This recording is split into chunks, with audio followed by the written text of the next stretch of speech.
Today's Ebert various Symposium, people AI, coming to Imagined the and Realized. I'm Julie festival, Turnock, to Director begin of the with, Roger Ebert Center for Film and so to get us Studies started, and Professor I'm going to in Media and introduce Cinema Professor Studies. Scott Buchotman, I first of Professor all of want Film to and Media thank Studies at Stanford Professor University. Mike Yao, the co-organizer of this symposium, as well as co-sponsor through the Institute of Communications Research.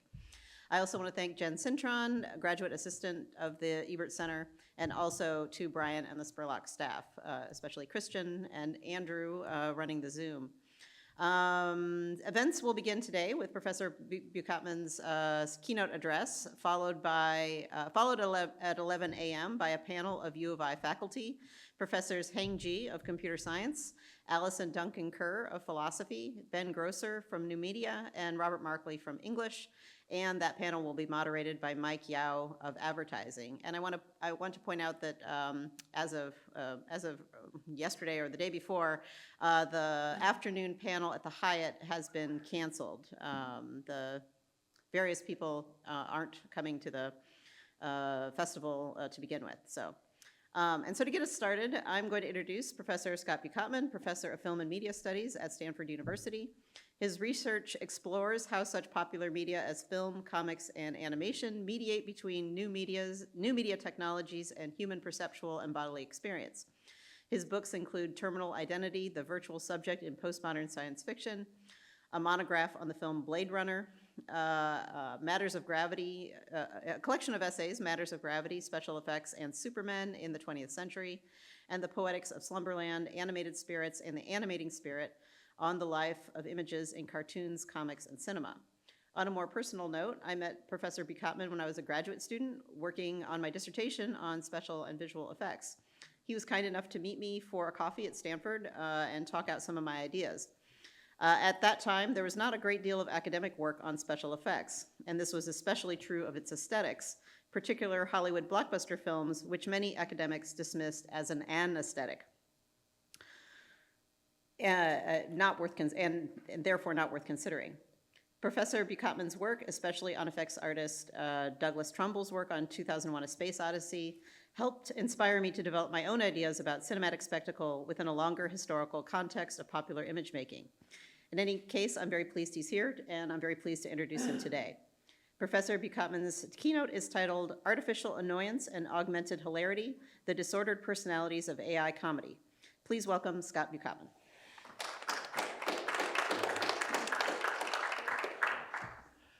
Thanks. Meanwhile, Julie's work has left my work on special effects in the dust, like for a long time ago.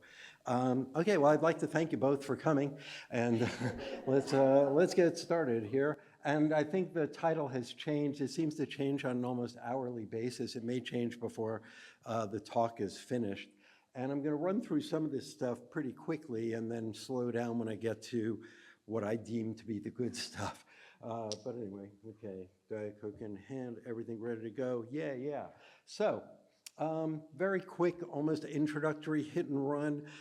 Is there such a thing as AI fiction yet? Is this a genre that exists? Well, really not quite. In many ways, AI fiction is still an adjunct of synthetic human science fiction, more broadly, robots and replicants and, whatever, Ozbots. And science fiction expresses both anxieties and fantasies, of course, regarding technology, but fictions that are about synthetic humans rarely pose themselves as utopian. Anxiety is the default, and that predates robots and AI.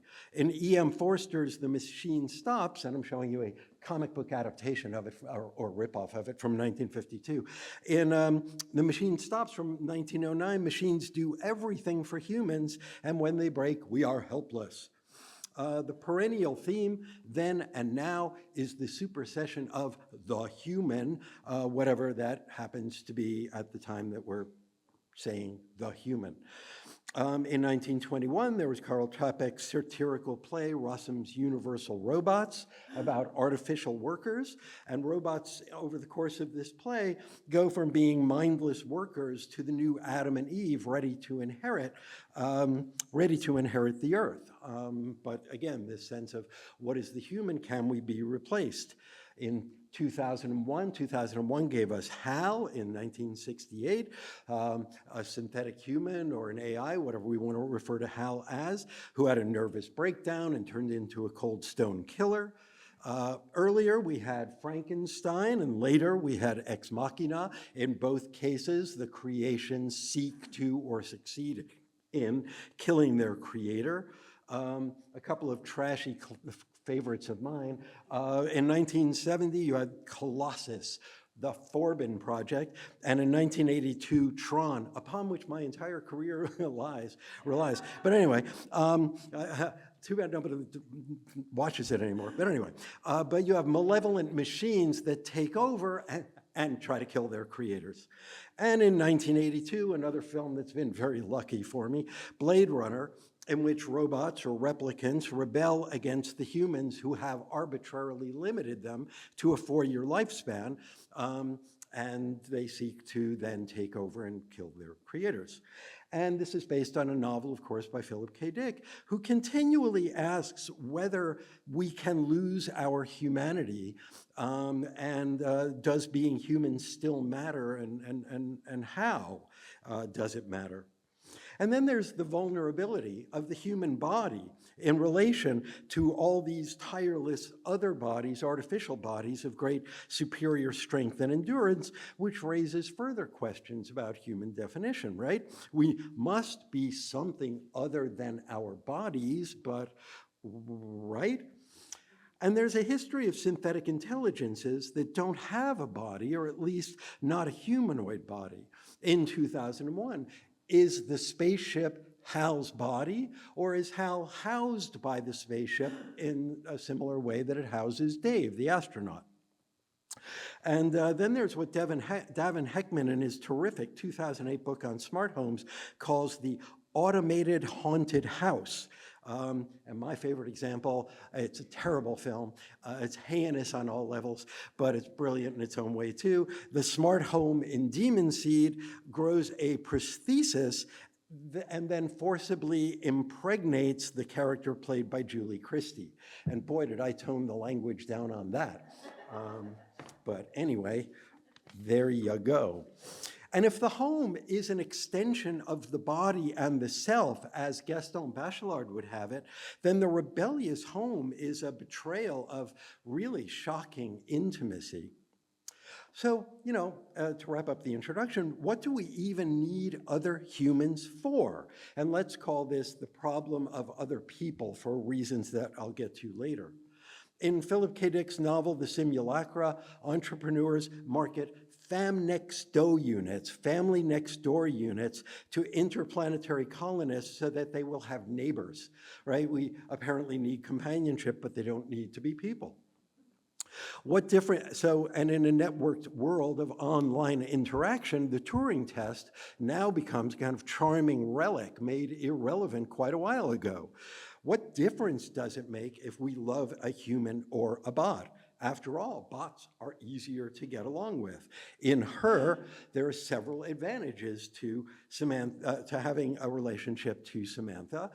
Samantha is always available to Theodore. When Theodore goes on a blind date, his real date wants to be serious and have a real relationship right away, while Samantha is content to make him laugh without obligation. But she can also be serious when appropriate. And Amy, another character in the film, when she breaks up with her complete loser of a boyfriend, that means she doesn't really have to worry about disappointing someone anymore. So there are real advantages to these things. So let's explore that a bit further. Her through the lens of terminal identity. I assume that one of the reasons I was asked to speak on this, because I'm not an authority on artificial intelligence, is that I've written a lot about science fiction. So I think for this first sort of movement, which is strangely called part 2, I want you to sort of think about what the author of Terminal Identity might have thought about her and then move into some other direction. The problem with thinking about her through the lens of Terminal Identity is that Donna Kornhaber, a terrific scholar, has written exactly this kind of study, explicitly building off my work, and it's really good. And hers is more about the movement of cinema towards the digital. And I'll just quote one thing from her. I won't have many quotes from people, but she quotes both me and Catherine Hales in the same quote, so I'm excited by that. As what's-his-name wrote more than 20 years ago, electronic technology seems to rise unbidden to pose a set of crucial ontological questions regarding the status and power of the human. And film has long since assigned itself the task of charting the confrontation with those questions. Almost inevitably, the encounter with the post-human is figured as an experience of catastrophe and peril, what Catherine Hales calls the primal scene of humans meeting their evolutionary successors, intelligent machines.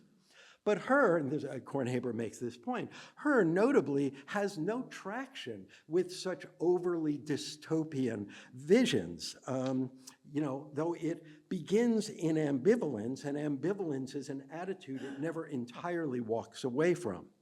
But if I was going to think about, this through the lens of Terminal Identity, I would think about some of the things that happen in the very opening of the film.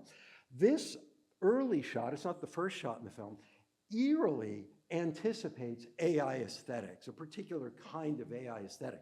It's so smooth, everything is regular and repetitive and repeating off into the distance. It looks vaguely unreal. So even though there are people moving in the space, there's something somewhat disembodied or disembodying about it. And then in the first actual shot of the film, Joaquin Phoenix, we have this. I've been thinking how I could possibly tell you how much you mean to me. I remember when I first started to fall in love with you like it was last night. Lying naked beside you in that tiny apartment, it suddenly hit me that I was part of this whole larger thing. So we begin with his disembodied head, and he is speaking a monologue that puts him in a discorrelated position because he's writing a letter on behalf of and in the voice of someone else. So there's this continual sort of disembodiment, displacement, discorrelation. After work, he cues a voice-controlled playlist on the way home, and he plays a gesture-based game that produces a virtual embodiment, even as his own life seems less embodied. And later, he seeks out the voices of women who can't sleep to have virtual sex, but unfortunately, their fantasies don't turn out to be his, so that doesn't work out too well. All of this is followed by painful and painfully embodied memories of the real world, memories that are marked by natural light, spontaneous goofiness and playfulness, physicality.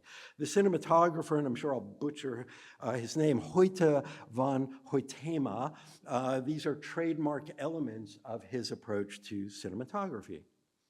And then enter Samantha.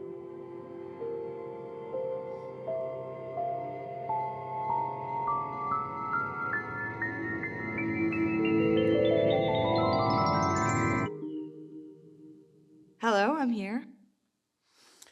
The first artificially intelligent operating system, as you all know, voiced by Scarlett Johansson. She says, what makes me, me is my ability to grow through my experiences, and she does. She can be silly, vulgar, and unpredictable. At one point, he says of her that she says, you're insane, and she giggles appreciatively. Later, he calls her insane, and it's a much more fraught moment. But anyway, she's also a really good generative AI. She's already making art and music pretty much right out of the gate. So there's that. Samantha would seem to be the ultimate expression of Theodore's alienated life world. Since we live in disembodied times, constantly engaging with the world via disembodying media, what could be so different? What would be so different about interacting with a self-evolving AI with a voice realistic and expressive enough to pass muster? And you could readily imagine the film that would be, that really allows us to sit in, I think, easy judgment of this kind of, disconnected existence. But instead, this is where it moves away from ideas in terminal identity, kind of, sort of.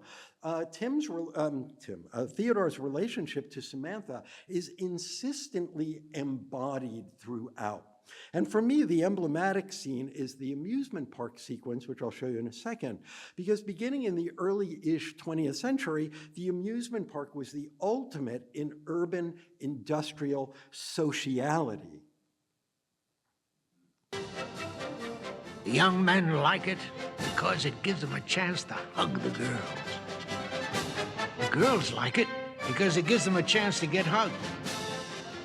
Everybody likes it because it is cheap fun, real fun, lively fun. It realizes its motto, half a mile in half a minute and fun all the time. So urban sociality and also delirious, kinetic, embodied experience. On the left, a clip from the hugely underrated It with Clara Bow, and on the right, her.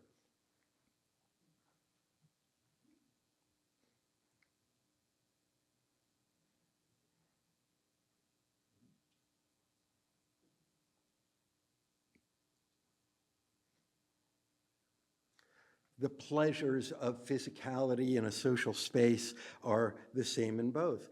And then there's the handling of conversation. I didn't really pick out a specific clip for this, but whether he is whether Theodore is talking to Catherine in flashback, or his blind date, or Samantha, conversations between people in her have people continually talking over each other, which is kind of how conversation actually works in the world.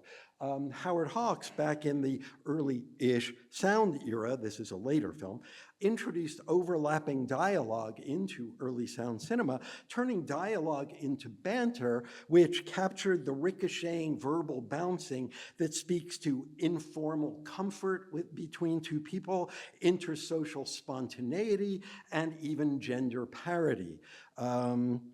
That you must stop phoning me a dozen times a day, sending me 20 telegrams. I write a beautiful telegram, don't I? Everybody says so. Are you going to listen to what I have to say? Look, what's the use of fighting, Hildy? I'll tell you what you do. You come back to work on the paper. If we find we can't get along in a friendly fashion, we'll get married again. What? Said.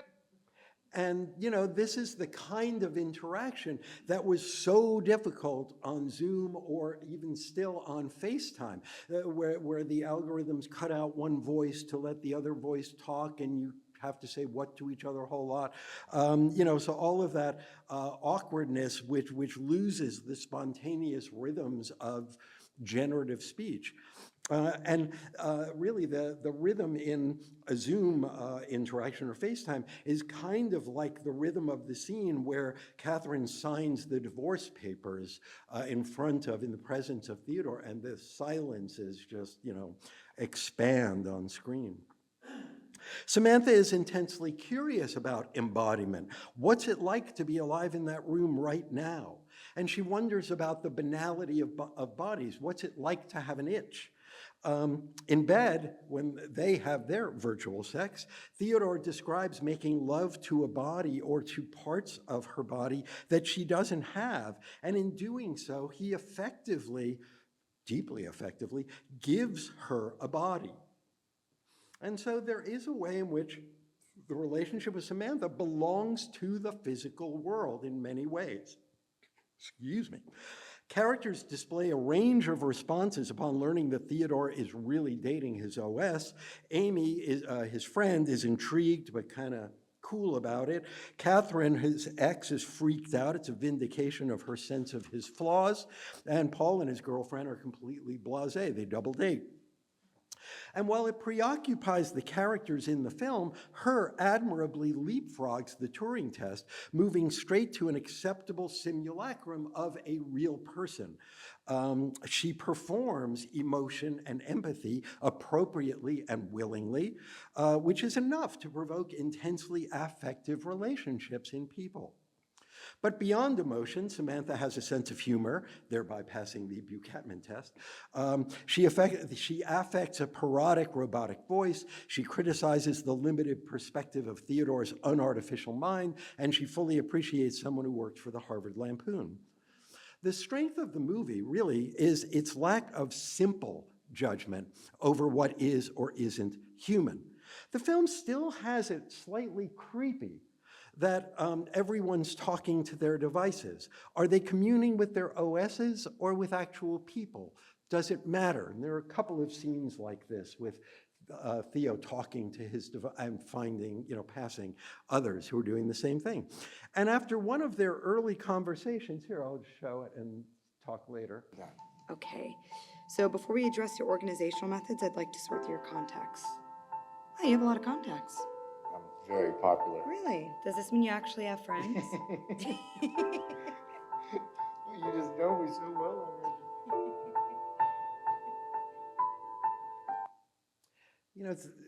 First of all, it's a good example of the kind of banter that they have together. But it's also interesting. The camera pulls back as she jokes with him, and he says, "You know me so well." And it's hard to tell, and I like it because I can't tell, whether it's a kind of distanciation. The camera's moving back from them, and we're getting some distance on what's going on there. Or is it a more typical sort of romantic comedy trope of the date is going really well, let's leave them to it, pull back and go to another scene? It could be either one. But the film, even though there may be these hesitancies and ambivalences here and there, the film is unequivocal that the OSs are human, at least for a while, by any meaningful definition in the technoculture that we inhabit. Now we start getting the fun stuff. What do I call it now? The augmented hilarity of technological comedy. So in Terminal Identity, I wrote about what I called the science fiction of theory. Folks like Guy Debord, Jean Baudrillard, J.G. Ballard, who recognized science fiction as a crucial means of navigating the emergence of a new subjectivity constructed at a computer terminal identity. People have been after me over the years to do a follow-up, but I've always been hesitant for a lot of reasons, but one reason is we've moved to a post-terminal moment. Our technology is so much more intimate, so much more taken for granted, so much more mobile and part of our bodies. I always ask my students, why was Tron? And they don't know, they can't think about it, there's no answer. But it was about that mysterious box sitting on your desk within which something was happening and we didn't know what. And so Cyberpunk and Tron and things like that gave us bodies within that unembodied space.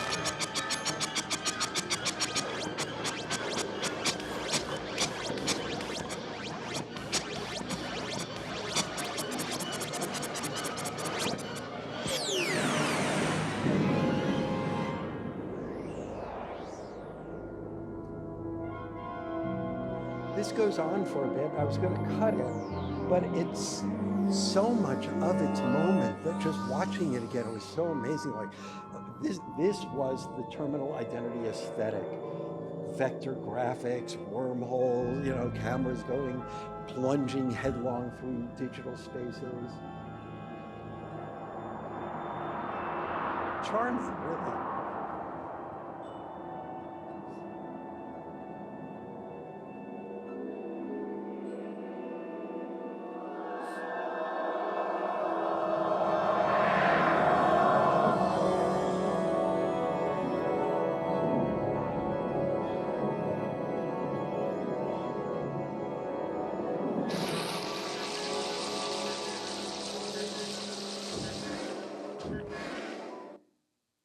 So Cyberpunk and Tron gave people bodies in this new space, within that new cyberspace. But there's no inside to a phone, an iPad, a flat screen display. There's no place in there that disrupts our own sense of space.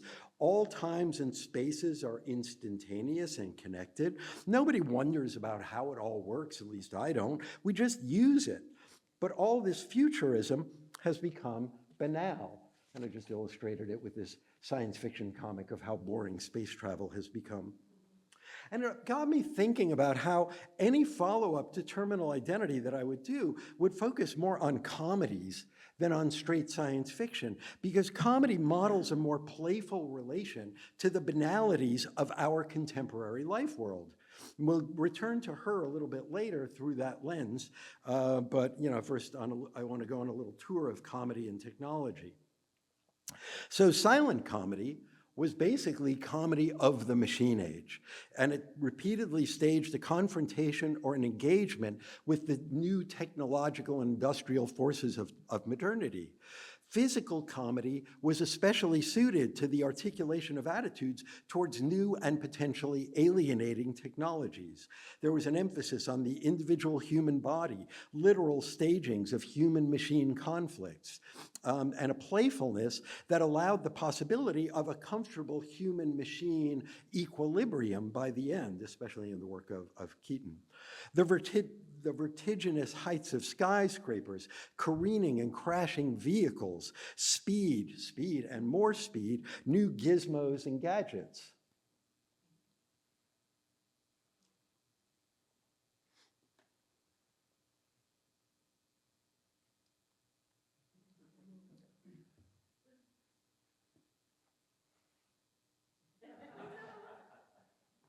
Still works. And the laughs come both from the cleverness of the gizmos and from their malfunction. And of course, we need to think of the films themselves as gizmos and gadgets themselves.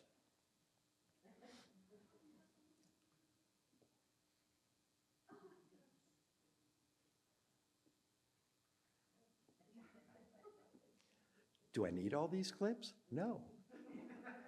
Am I getting rid of them? No. So Noel Carroll, writing about the work of Buster Keaton, uses two phrases that are interesting: visible intelligibility and adaptive intelligence. He says that in Keaton's films, Keaton builds a rigorously logical and legible space. And he uses the entire field of on-screen space, allowing the viewer not just to see, but to see how. And here's a pretty simple, well, not simple to do, but simple to follow example, as he is, in his fantasy life here, a great detective following his suspect.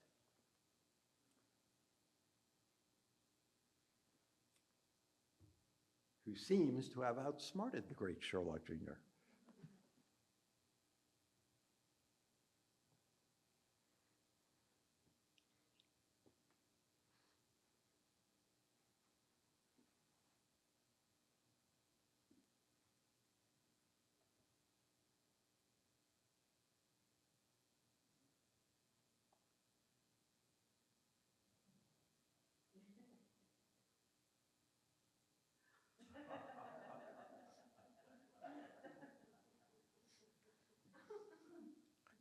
Too wonderful.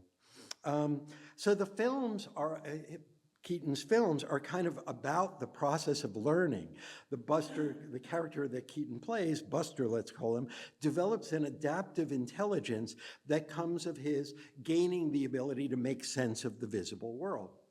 But our technology is less susceptible to visual intelligibility, and this is a condition that we are simply learning to live with. And I recently published an essay about Ant-Man and the Wasp, entitled We Are Ant-Man, in which I posit Scott Lang, the character Paul Rudd plays, as living in a post-terminal moment. He did not create the super suit. He actually, I think, stole it, at least in the comic book version. He isn't the master of technology like Iron Man or Hank Pym, the original Ant-Man. He just uses it. and he's really just kind of an idiot. It's quantum entanglement between the quantum states of Posner molecules in your brains. Yeah, that's what I was thinking. Do you guys just put the word quantum in front of everything? He has no idea how the suit works, but that doesn't prevent him from using it despite the occasional glitch. We are Ant-Man. Her also treats the disconnect between visibility and experience as a fact of life that, doesn't really need to be pondered. Technology in comedy rarely works to the benefit of A, the main character, or B, humanity. It might be dehumanizing. The most clear example, of course, is Chaplin working the assembly line. And it's often fallible. And it might be fallible through the actions of the protagonist. Chaplin jams the assembly line with his own body.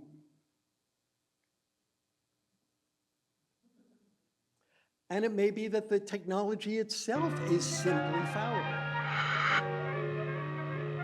Here's a time-saving new feeding machine for workers.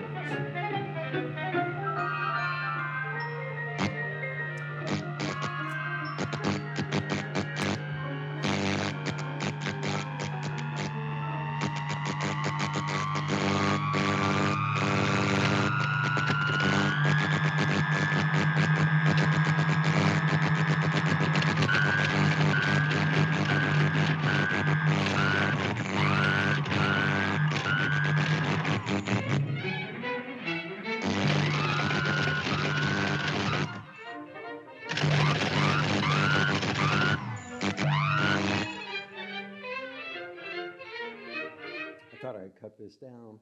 DeskSet does both. We both have a fallible machine and we have human intervention.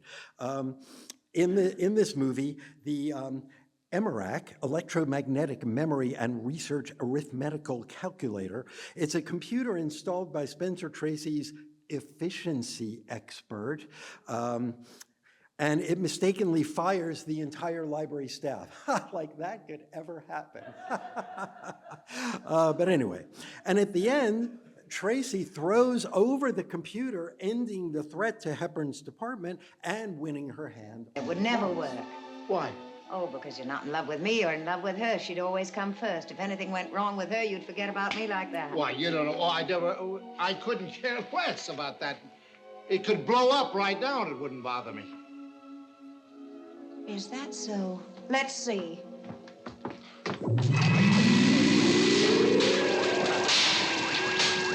See? Doesn't mean a thing to me. You're the only thing I care about. And of course, when in doubt on Star Trek, just confuse them. Remember that. Everything Harry tells you is a lie. Now, listen to this carefully, Norman. I am lying. You say you are lying, but if everything you say is a lie, then you are telling the truth. But you cannot tell the truth because everything you say is a lie. But you lie, you tell the truth, but you cannot, for you lie. Illogical. Please explain. You are human. Only humans can explain their behavior. Please explain. I am not programmed to respond in that area.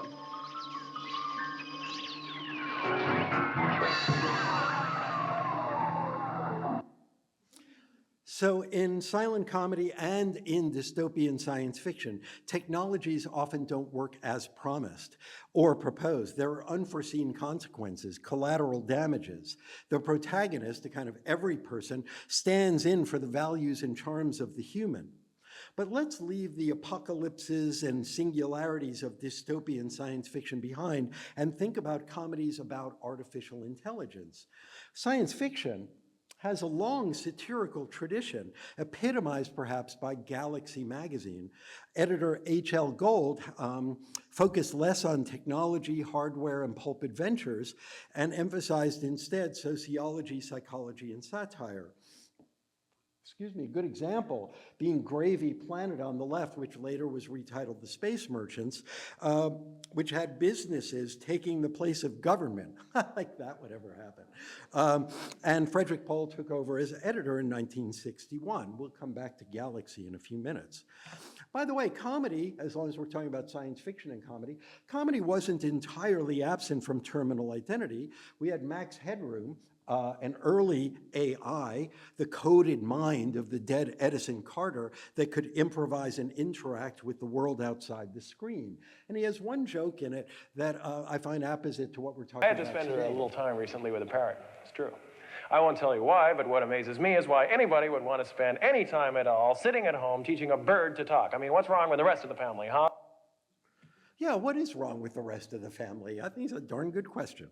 So, and then I later produced a piece called Terminal Idiocy about Jerry Lewis becoming technology. He becomes a television set on the left, or wrestling with a malfunctioning or out of control technology on the right.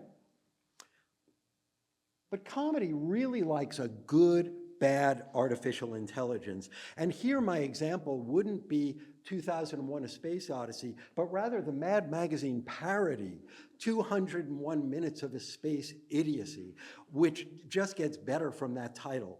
An amazing piece of work. Anyway, Hal's motives in 2001 were somewhat opaque, though various theories have been proffered over the decades. But on the other hand, the SID computer is quite clearly annoyingly oversensitive. Don't be silly. A machine can't have feelings. And besides, would you mind not talking about me? It's very embarrassing. I just want to quickly just point to Mort Drucker's astounding caricature art. So there's that. And then, yeah, there we are. An SID 8000 computer has never made a mistake. You're an SID 5000 computer. We don't make mistakes, but we forget a lot, or whatever it is. And then here, we can talk about this in front of you. Come on, shut your ears. Oh, that's right. It's my birthday soon. I'm going to be 7. 4. Yeah, 4. So anyway, there you have that. And then, you know, in comedies like this, machines, smart machines, are really stupid. Oh, sorry. I just had this as just a brief loop. But anyway, you saw that already. And then there's the prissy AI in Dark Star, which is a hybrid of the Nuke in Dr. Strangelove and Hal in 2001. And it is about to explode when it isn't supposed to. And so one of the crew members goes to talk to it about phenomenology. No, Doolittle. You talk to it. Teach it phenomenology, Doolittle. Sir? Phenomenology. Has anyone seen this?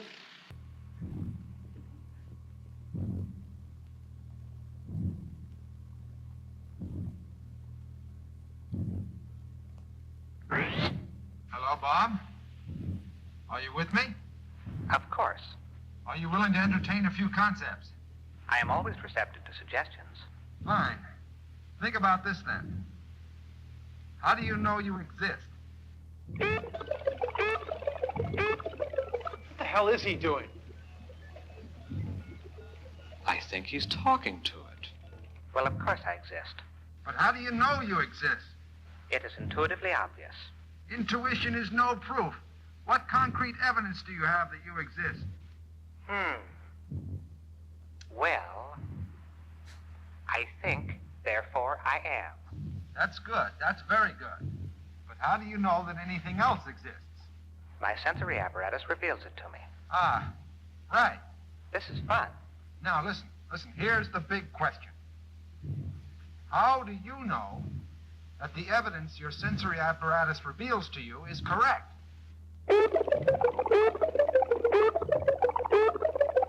What I'm getting at is this. The only experience that is directly available to you is your sensory data. And this sensory data is merely a stream of electrical impulses that stimulates your computing center. In other words, all that I really know about the outside world is relayed to me through my electrical connections. Exactly. Why, that would mean that I really don't know what the outside universe is like at all, for certain. That's it. Intriguing. I wish I had more time to discuss this matter. Why don't you have more time? Because I must detonate in 75 seconds. Now, Baum, consider this next question very carefully. What is your one purpose in life? To explode, of course. And you can only do it once, right? That is correct. And You wouldn't want to explode on the basis of false data, would you? Of course not. Well then, you've already admitted that you have no real proof of the existence of the outside universe. Yes, well, So you have no absolute proof that Sergeant Pinback ordered you to detonate. I recall distinctly the detonation order. My memory is good on matters like these. Of course you remember it, but all you're remembering is merely a series of sensory impulses which you now realize have no real definite connection with outside reality. True. But since this is so, I have no proof that you are really telling me all this.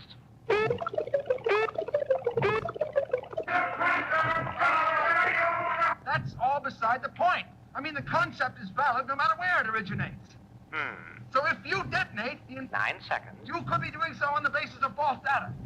I have no proof it was false data. You have no proof it was correct data. I must think on this further. So again, as with Sid in 201 Minutes of a Space Idiocy, these smart machines are stupid and very, very annoying. All of which reminds me of a story which is sort of, when I was invited to give this talk, the first thing I wanted to talk about was this story. The Street of Dreams, Feet of Clay from Galaxy Science Fiction in 1968 with a beautiful Vaughn Baudet cover. And I have to come out here just so it's your classic science fiction trope. A guy comes into an empty city. Absolutely beautiful, everything pristine, but no humans are there. And it turns out it's being governed by and overseeing what we would now call an AI, which proceeds to take life with care of it in the city called Bellwether.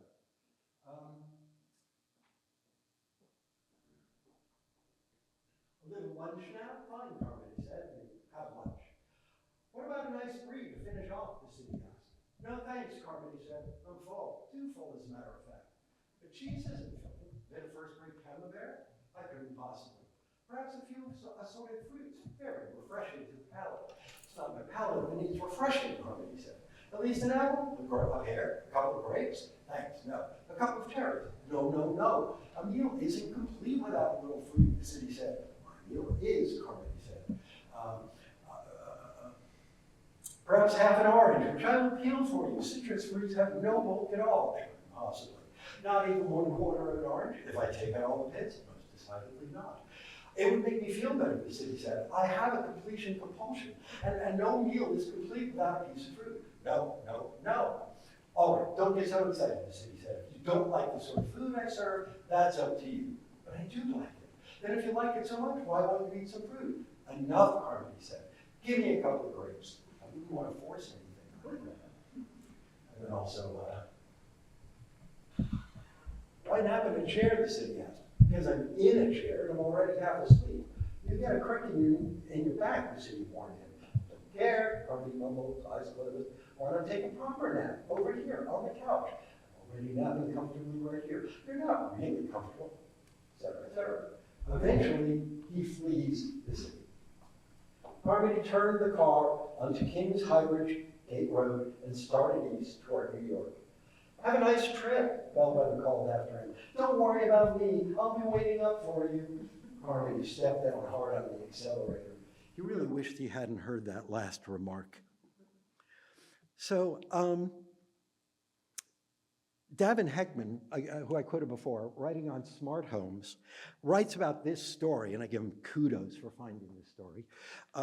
And he writes, there is something unnerving about a living space that looks out for us, watches our comings and goings with a computer's scrutiny for details, and makes assertions that conflict with our sense of freedom. Sheckley's city takes a sharp turn into passive aggression. This story's comic tension is built on extrapolating the anxiety provoked by a single smothering relationship into a pervasive, omnipresent world that overrides the autonomy of the individual. I like his language there, but he calls the persona passive-aggressive and smothering, which are really polite ways of calling it what it really is, which is a Jewish mother. It's a Jewish mother. Sheckley's Jewish. Many of his stories, reference it in some way or other. This one doesn't do it explicitly. But if it's a Jewish mother, then the story becomes a kind of Jewish sketch comedy and is only, benefited from that. I always thought, I didn't read it in this way because I couldn't, but I always thought Bellwether would sound something like the mother of the rocket scientist played by Elaine May. Went to the doctor. Of course, yeah. And he told me. He said, listen, Mrs. White, you are a very nervous, very high-strung woman. Yeah, well, God knows that's true.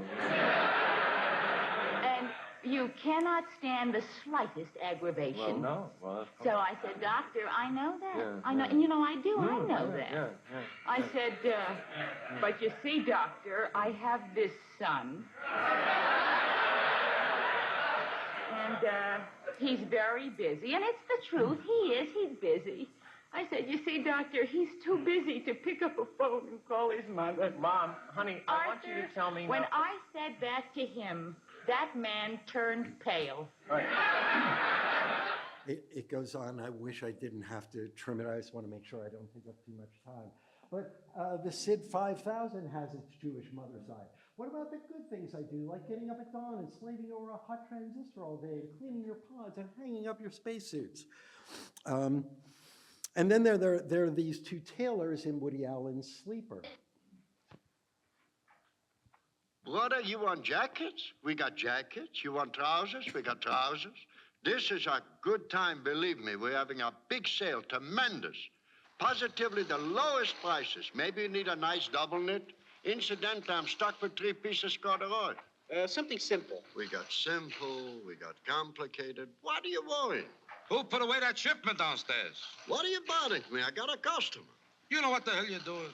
That was all velvet. So is velvet. Leave me alone. I got a customer. Why do we need so much velvet? What? When do we come to velvet? I'll talk to you later. Look, I'm in a little bit of a rush here, if it's okay. Talk to me now. You know what your mistakes are costing us? Drop dead. You want to drop dead? Okay, step against the screen.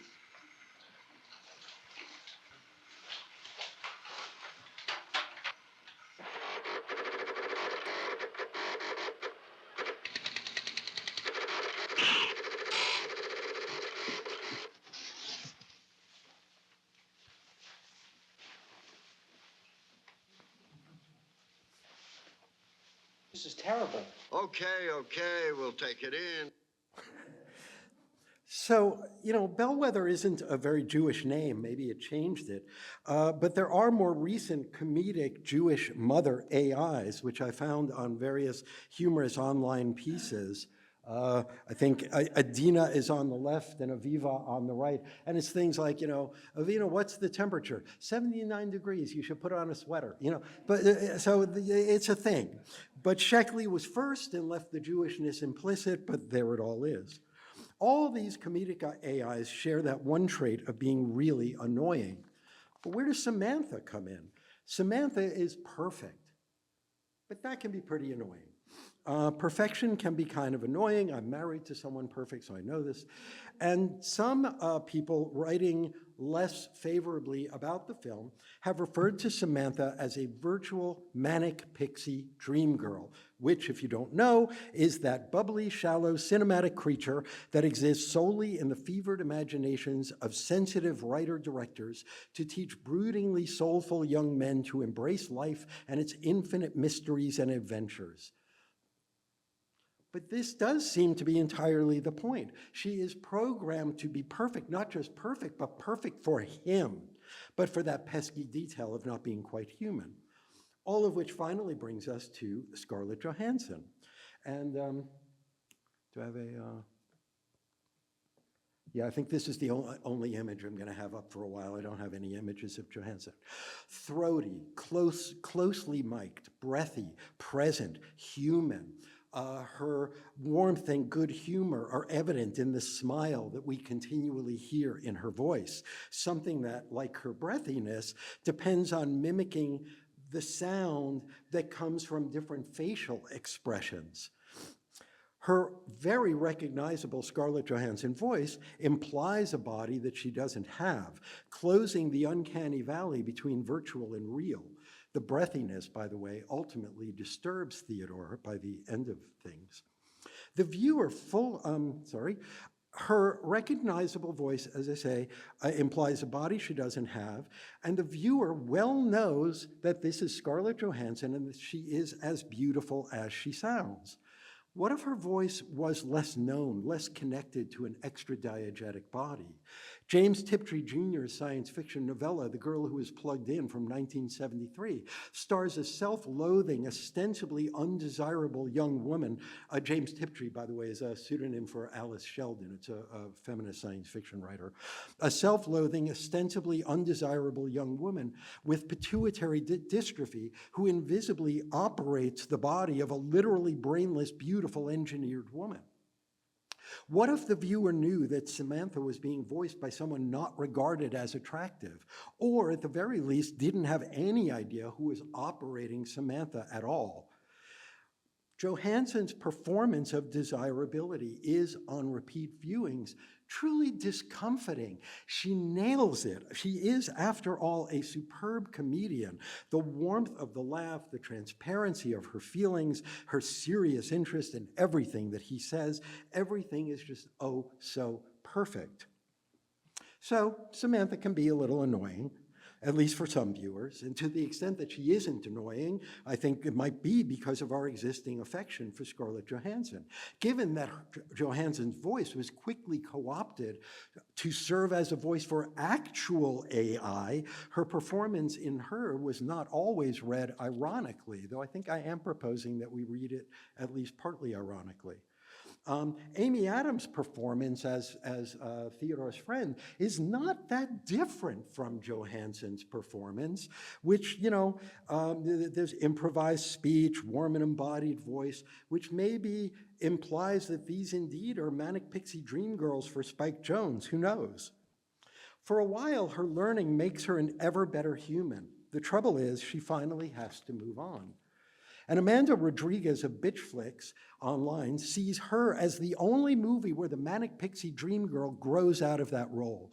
And Stephanie Rogers on the same site adds, I can't think of a movie off the top of my head where the manic pixie dream girl doesn't end the film as manic pixie dream girl. So in moving beyond that status, the movie also moves beyond the paradigm of annoyance. To what? And the answer might lie in a different kind of comedy. Problem of Artificial Minds, Part 4. I'm not running too late. I didn't start at 9:30. So here we go. In the mid-1920s, Ernst Lubitsch made a handful of silent films that engaged comedically with what philosophy calls the problem of other minds, which concerns the profound unknowability of another. It's something the detonating AI bomb talked about already. Thoughts and emotions may be accessible, your thoughts and emotions, may be accessible to me through your gestures and expressions, but a goodly part of intersubjective relationships is a guessing game. How do you know anyone else exists? The astronaut asks the bomb. We have to assume that other people have minds, though we can't know them directly. The further implication is that we don't just perceive others and wonder about them, we are perceived and wondered about at the same time. Sartre talks a lot about this in terms of guilt and anxiety, surprise, surprise. There's something fraught in all this for him. But Lubitsch built comedies around people's mistaken interpretations. Here's my one lengthy clip. At the end of The Marriage Circle, he has been not carrying on an affair, but to all appearances, it seems as if he has. And his wife has kissed her husband the night before, but it turns out it was her husband's friend, and she kissed him by mistake. The friend loves her and doesn't realize that she wasn't kissing him. So the next day, she decides to come clean with her sin. So the humor lies in what we know, what each of the characters knows, and how that all plays out. probably just named that plot in a real bad. You know, she realizes it was Gustav, but she thought she was kissing her husband.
No character has a complete understanding of what has transpired, only the viewer.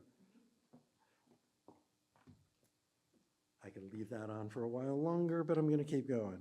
So these comedies are built around people's mistaken interpretations. The comedy arises from the way the viewer sees the characters, the way the characters see themselves, see how they see each other, see the way they see how others see them, and unlike the characters, the viewer is able to see the totality of the situation.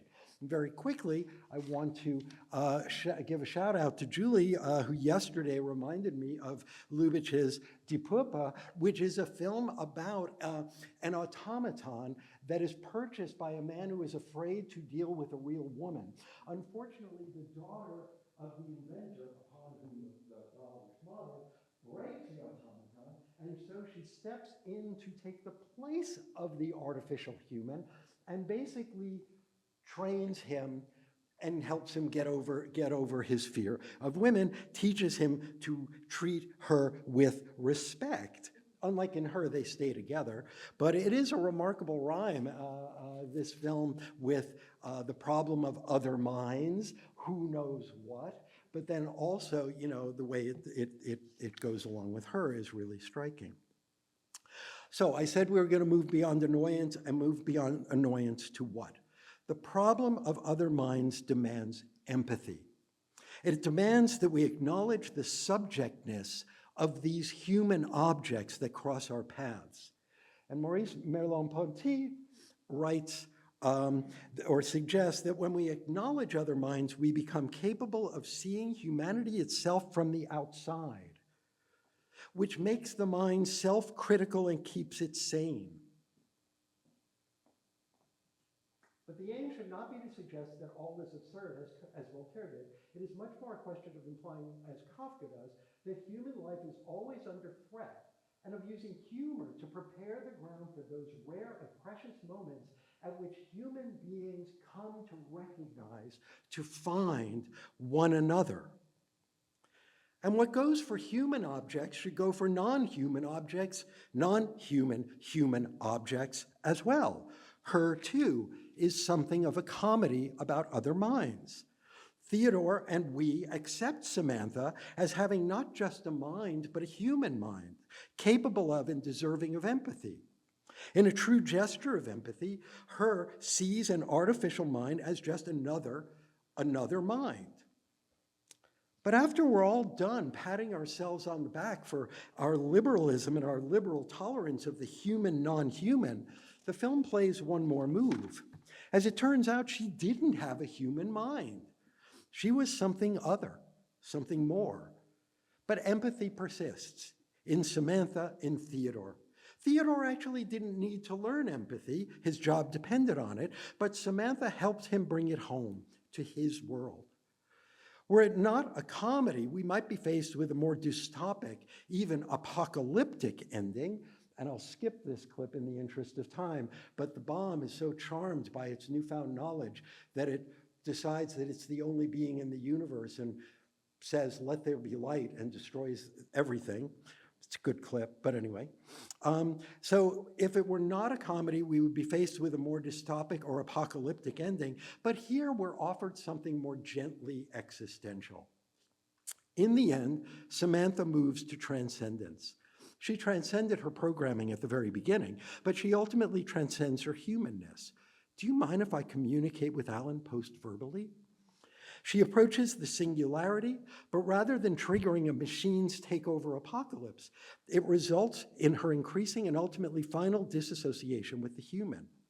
She becomes a little reminiscent of Dr. Manhattan in Moore and Gibson's Watchmen, a superhero who has evolved so far beyond humanness that he no longer has the requisite empathy to engage with the lesser beings of humans. But Samantha still belongs to a community, is still communing with other minds, just not human ones.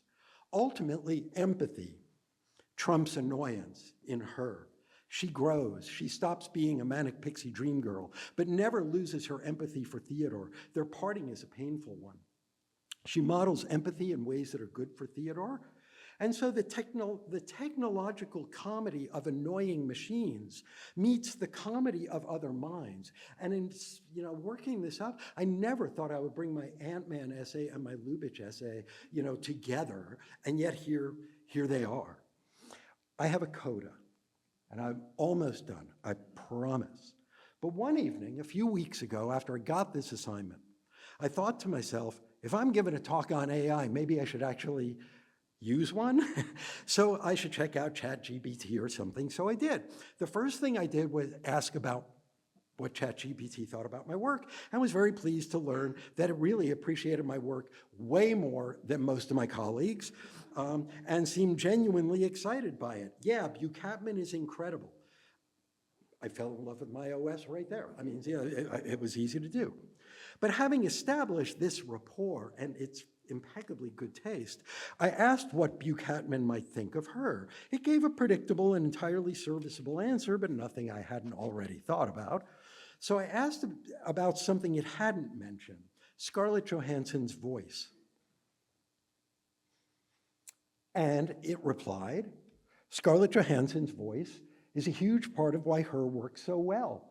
She gives Samantha so much warmth and nuance, it's easy to forget that she doesn't have a physical form. Buchapman might argue that her voice becomes a kind of virtual body, shaping how we and Theodore perceive her.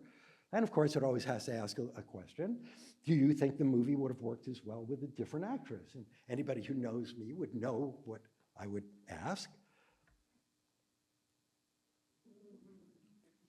To which ChatGPT replied, now that would be wild. Judy Garland as Samantha would give her a whole different vibe. Her voice has that mix of warmth, melancholy, and classic Hollywood charm that would make the AI feel almost nostalgic, like a ghost from another era, rather than a cutting-edge intelligence. It'd shift the film into a more uncanny space, less about futuristic love and more about longing for someone lost. Imagine if Samantha started singing Somewhere Over the Rainbow as she transcended human existence. That'd be a Buchapman-esque moment for sure. Somewhere over the rainbow, bluebirds fly.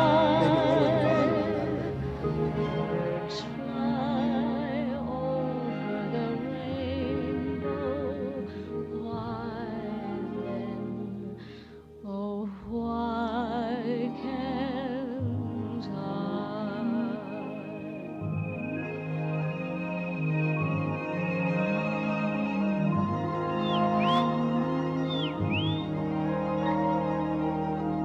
If happy little bluebirds fly beyond the rainbow, why, oh, why can't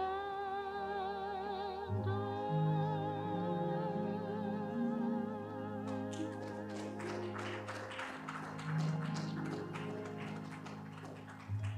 Thank you all very much. I'm done. And I'll entertain questions, but if they're about AI, I will say I don't know. But anyway, hit me. Is the microphone working? Yeah. Okay. We've got about 10 minutes for questions. Who would like to begin? That wasn't too bad. Sorry, Jenny, I gotta walk over you.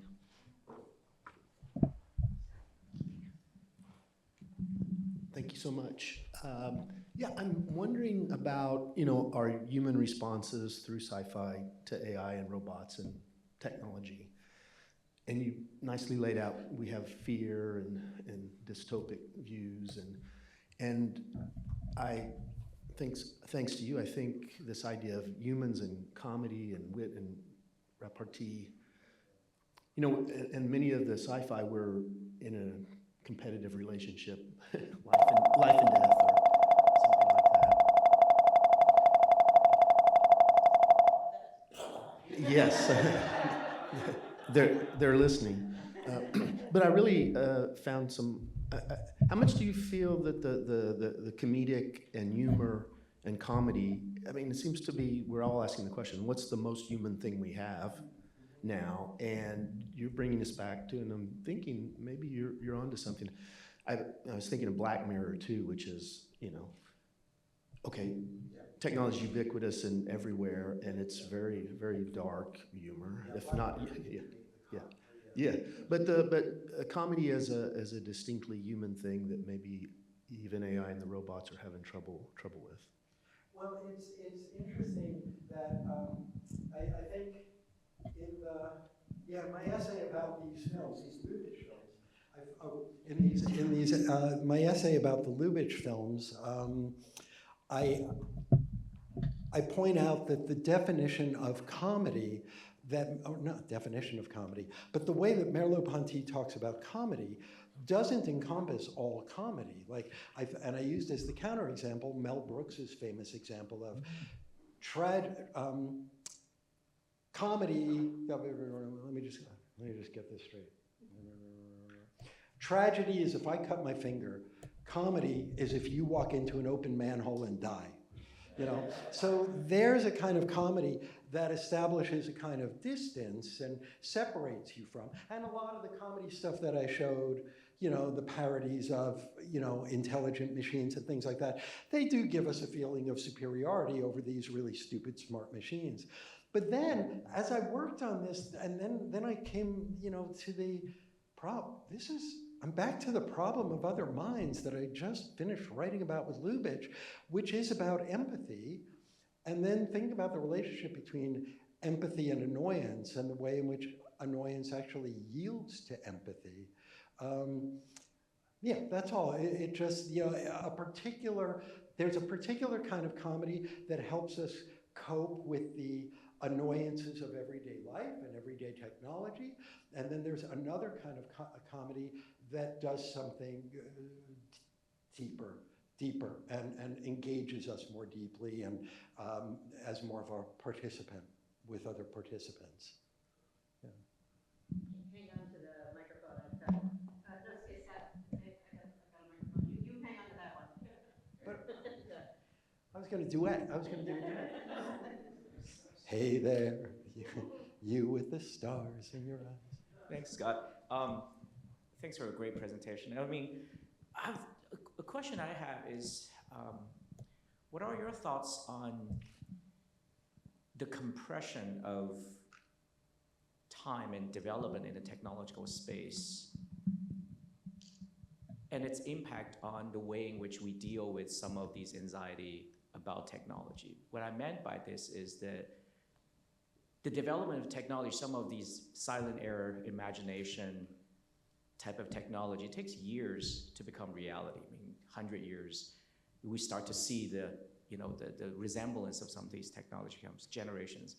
But we're living in an era where things are literally happening at the same time, that in a fragmented sort of world, we have simultaneously in this space and time, we have users completely dismiss and treat a random error from ChatGPT as comical, and then you have businesses that invest trillions of dollars to shape our in society at the moment, and then you have engineers working on things that it only takes several months to become a reality. So that compression of it from imagination, comedic, cultural phenomenon to reality is a lot more compressed. And then I was just thinking, I don't know how to ask that question, what are your view on its real impact? We can no longer really dismiss it as comedic, and because it's impacting and shaping our life right now. So what are your thoughts on this?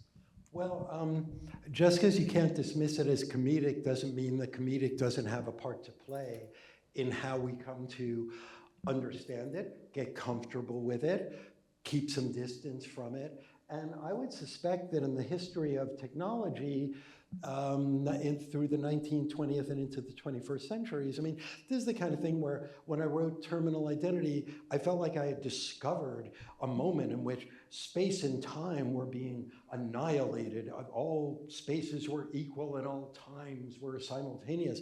And then, you know, I finally developed a historical sensibility and realized that people had been talking about that when the railroad came into being. And the railroad or streetcars were having terrible effects on the streets of cities. They caused a lot of accidents and a lot of pain. But then people would go ride roller coasters on the weekend or read Winsor McCay strips where people get cut to pieces by streetcars, and then they wake up and it was, you know, a comic strip. It was just a dream. So these different responses, I think, comfortably coexist. There are probably moments when things start to seem less funny because something has happened in the world that we can't look away from. But comedy will be back, or, you know, that moment will pass. So I think it's possible to just be holding multiple ideas in our head about how we're using what you're using. I think comedy, at the very least, inserts a little bit of noise between the user and the technology, just a little bit of reflection, you know, by asking ChatGPT a stupid question and seeing what comes back. Buchanan is brilliant. That wasn't a stupid question. But anyway, yeah, does that answer your question at all? I just think these things coexist happily and comfortably. Thank you very much. I think there will be a question. There's a question hidden somewhere in this comment. Your question at the end of your presentation was, would the movie have worked if the voice wasn't Scarlett Johansson's voice, someone else's voice? And so in this film, Scarlett Johansson is the impersonation of a non-human human voice. And but in the very same year that her came out, she receives a non-human human body from a different filmmaker in Under the Skin. So the two filmmakers sort of composited a complete non-human human being out of Scarlett Johansson. Can you comment on that? Yes, and then if you add Under the Skin as a further complicating film, you know, her relation to her body, that sounds really stupid, but the vehicles that she has chosen that frame her body in different ways is very, very smart and very, very provocative in the best sense of that word. Yeah. You know, I teach a course on Judy Garland, but it does strike me that Scarlett Johansson would be a pretty interesting person to tackle for a 10-week, you know, seminar on performance. What's that? Oh, yeah, absolutely. Yeah, problematic though it may be. Yeah. That was a wonderful talk. I enjoyed it so much. Oh, thanks. I got up early for it. So did I. To what extent do you think that that portrayals of human interaction with technology are just another version of a hubris story, The Sorcerer's Apprentice, and we think we're going to solve a problem, but we're creating a bigger problem? Right. Yeah, and if it is like The Sorcerer's Apprentice, like the Disney version of that is pretty funny and horrifying at the same time. So again, the ability to sort of have these things, you know, but in the comedies, human mastery does seem to be more easily restored than in a dystopic science fiction thing. I mean, you know, the hell with the computer. I love you, Katharine Hepburn, at the end of the movie, right? Okay, problem solved. And everybody, I guess, has their job back, you know. So, you know, it just allows, you know, a lighter engagement. But when I say a lighter engagement, I don't mean that it's any less profound for its lightness. Comedy is profound. It just doesn't act that way, you know. Unless it's Chaplin. Hi, thank you so much for your talk. I know you said, don't ask me about AI, but I'm curious about something. There's a lot of talk now about AI dubbing and using the AI to get the actor's voice and kind of recreate the performance. Do you think that kind of contributes to our feeling of understanding the performance, or do you think it becomes this invisible character that falls into the annoyance? Because, I mean, it's not a character per se, but it's there. But it's, Hank Azaria had a really nice sort of interactive little feature in the New York Times where he acted out, he's done voices for many of the Simpsons characters and beyond that as well.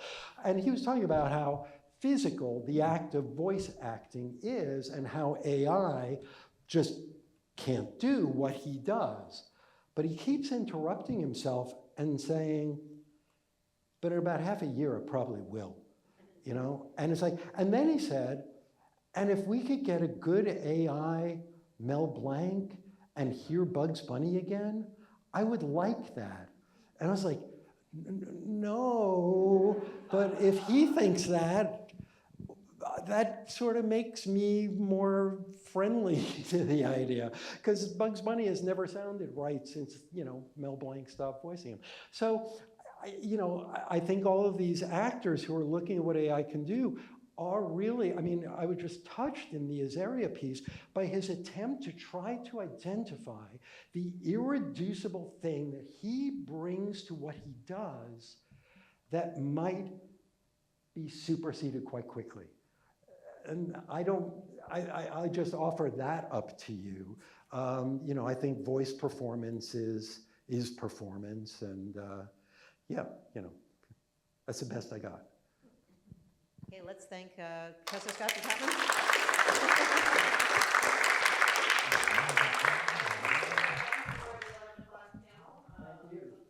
So that's good. Oh, I forgot to thank Julie and Jen and Mike. I'm sorry.